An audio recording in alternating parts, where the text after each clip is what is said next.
Hello, and welcome to the last of Vocabulary Review. This is going to cover the terms that are in the modern history. Again, what is most important is that not that you know every single term, its in, its outs, its dates, because that's a little overwhelming, I know, but more that you understand like the big trends that are happening in history. So if in modern history you can explain how Phyllis Schlafly, the Moral Majority, the Heritage Foundation are all part of this group that's this rise of conservatism in the late 1970s, the early 1980s, that's a reaction to the counterculture movement of the 1960s. You're awesome. If you don't even know those proper nouns, you're in a good place. But if you can, like in your AP exam, if you could like throw in those proper nouns, you're in a good place. And for STAAR, so long as you could like remember the names so you could select on multiple choice, you're in a good place. But as far as like understanding history, if you can like explain the trends, I'm happy.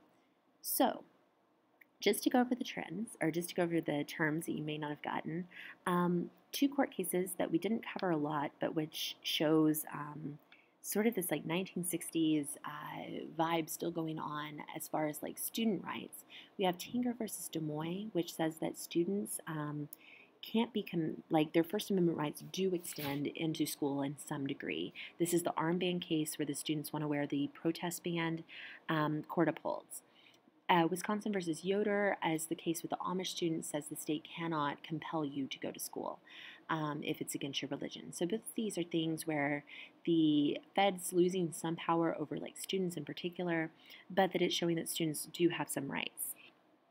So I said that in the 1980s, it's really important to understand this rise of conservatism.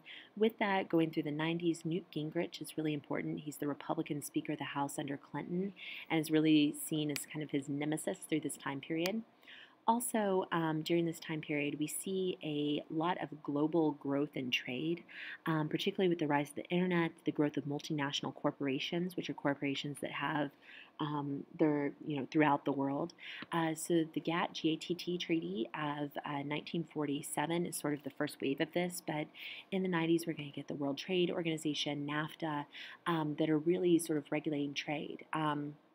As the United States becomes a major producer of these, of the computer age, of these things, we're going to want less trade barriers. We had talked about how like tariffs are good, tariffs are bad in certain circumstances. This is more of an open trade sort of situation.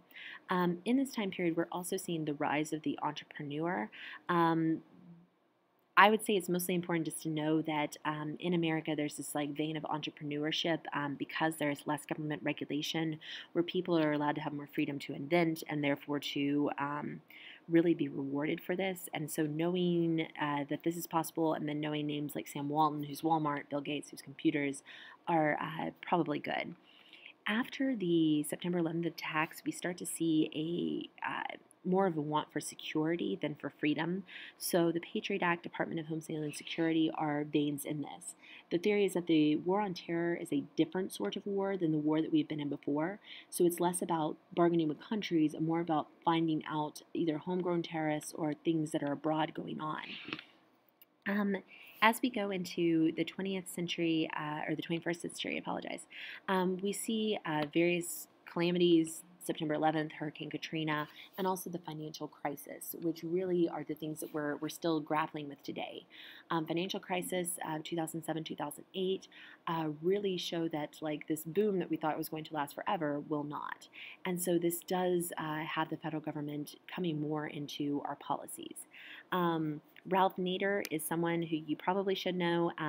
He is a guy who was working for a very long time for more increased consumer regulation. So he's kind of in that progressive sort of bent. He's a guy that brings you seatbelts and various things like this. So making sure that our products are not harming us. So hopefully that was helpful. If you have questions about terms, if you have questions about themes, please come see me, and good luck.